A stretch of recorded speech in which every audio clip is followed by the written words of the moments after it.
এই কচুর ডান্ডিটা পুরা এত ভালো নাকি এই ডান্ডি দেয় একবার যে কেড়ে দেন খাইয়ে সার বাড়ি চাইব না। আমি আজকে যেভাবে বানাটা বানাবো এইভাবে যে আপনারা বানিয়ে খান, দুধ কচুও গলা দেবো না, ফ্যান কচুও গলায় ধরবো না। বানাটা কি সুন্দর, এটা তো ভাত খাইলে আর খাইয়া সার বার চাইবেন না। দেখেন এত বড় বড় দুধ কচুর জায়গা কেন একটা কাটলেই হয়ে যাবে।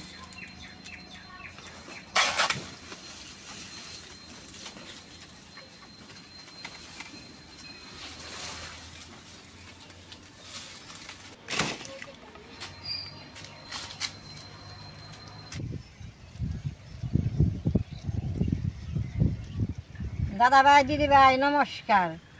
শাক সবজি সবসময় খাওয়া হয়, তাহলে মাঝে মধ্যে বাড়া বুড়াটা খাইলে ভালো লাগে।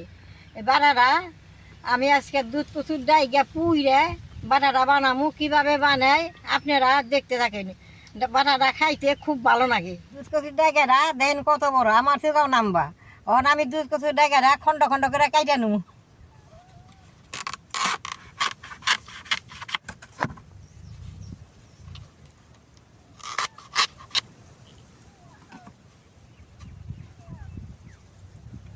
ডাইগাটা এই চিকনটা পুড়লে সুন্দর ভালো হয়। আমি এই চিকন ডাইগাটা নুমু, এই মোড়া ডাইগাটা ছেড়ে দেবো।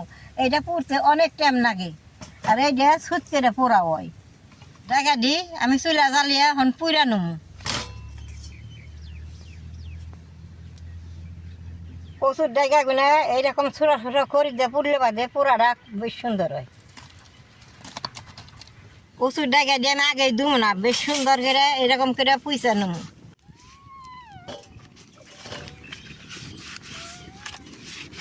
দেখেন কি সুন্দর হয়েছে। চুলার আগুনটা বেশ সুন্দর জ্বালাই নিচ্ছে, এখন চুলার মধ্যে ডাইগা দিব হয় দিব। আমি আজকে যেভাবে বানাটা বানাবো এইভাবে যে আপনারা বানিয়ে খান, দুধ কচুও গলায় দেবো না, ফ্যান কচুও গলায় ধরবো না। বেশ সুন্দর বারে বারে জাল দেবো, পুইরা নেবো।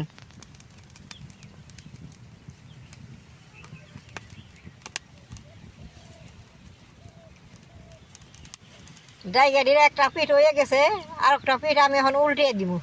দেখেন কত সুন্দরভাবে পুড়ছে, এখন এইভাবে উল্টে দিলে বেশ সুন্দর হবো। এই যে দেখেন এক পিঠ পুড়ছে, আর এক পিঠ উল্টে দিবে। আজকে মাঠে খুব হাওয়া দিছে, চুলার আগুনটা বারে বারে জ্বলতেছে। দেখেন এই যে আগুনটার আকনি যাটা কি সুন্দর হয়েছে পুইরাইছে। কচুর ডাইগাটা পুড়লে চুলার আগুনটা বারে বারে জাল দেয় পুরান লাগে, তো সে সুন্দর হয় পুরাটা।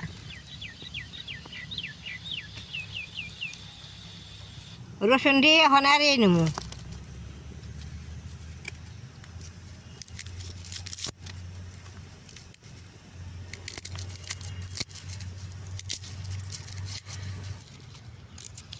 কচুর ডাইগাটি দেখেন বেশ সুন্দর ফুটছে, এখন আমি নামিয়ে ঠান্ডা করে নেবো। এই দেখেন কি সুন্দর ফুটছে।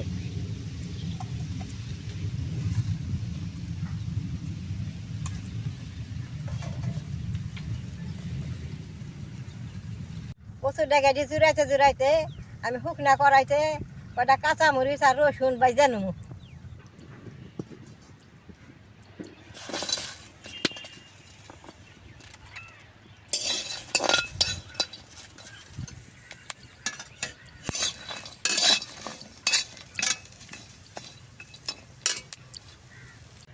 কাঁচামরিচ আর রসুন দেন কি সুন্দর ভাজা হয়েছে।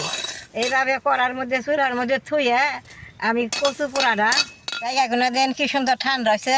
হাত দিয়ে টানতে টানতে ডাইগাগুলো জলের মধ্যে দিয়ে চলে যাবো। এই দিন কি সুন্দর এই যে উপরটা দেন পুইরা ছাই হয়ে গেছে, দেখেন ভিতরে কি সুন্দর পুইরা এই হয়েছে।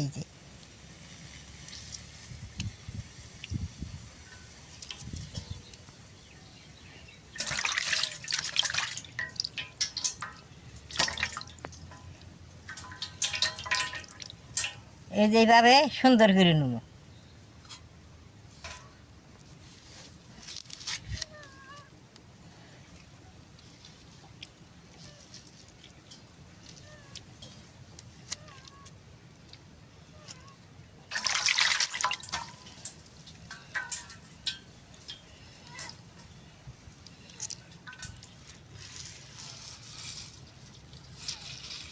এরকম করে চিপরান দিলে যে রসটা পড়ে যাবে এটা আর গলায় ধরবো না। কড়াইতে মরিচটা থুইছি তো আর বেশ সুন্দর হয়েছে। এখন আমি নামিয়ে পাড়ার মধ্যে নিয়ে একবারে মরিচটা আর রসুনটা ফ্যাস করে নেব।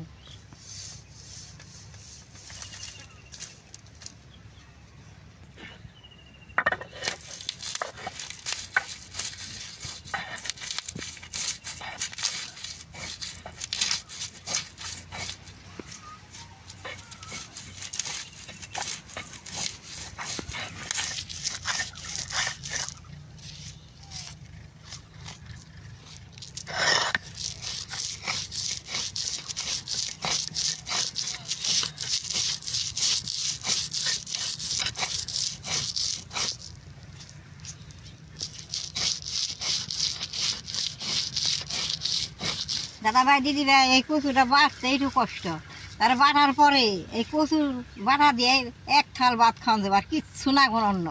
আমি বাটপার নিছি, কাঁচা মাছ রসুনের একটা সুন্দর বাসনা বেরোইছে, বাসনায় মুখে জল এসে গেছে গা। এখন কচুটা দিয়ে দিব।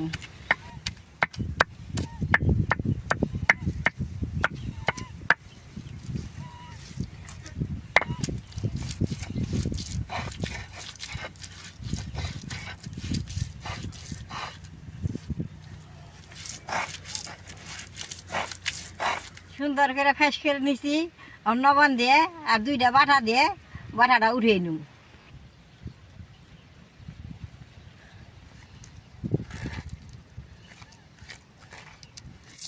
এই বাটাটা ভাত খেতে এইরকম ভালো লাগে, মনে কয় বলে আর কিছুই নেব না, এই বাটা দেয় এক থাল ভাত খাওয়া হয়ে যাবে। বাটাটা হয়ে গেছে, অন উঠিয়ে নেব।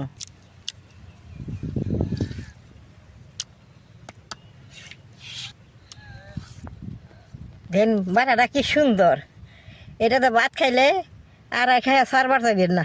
চিপুরা ভালো না, আরও হুক নেবো, এটা তো আর গলায় ধরবো না, আমি অল্প রস রেখে বাটলাম। দেখলেন তো কীভাবে বাটলাম। আপনারা এরকম করে বাইটা খাইবেন, শোল বিষও কমবো, খাইতেও ভালো লাগবো।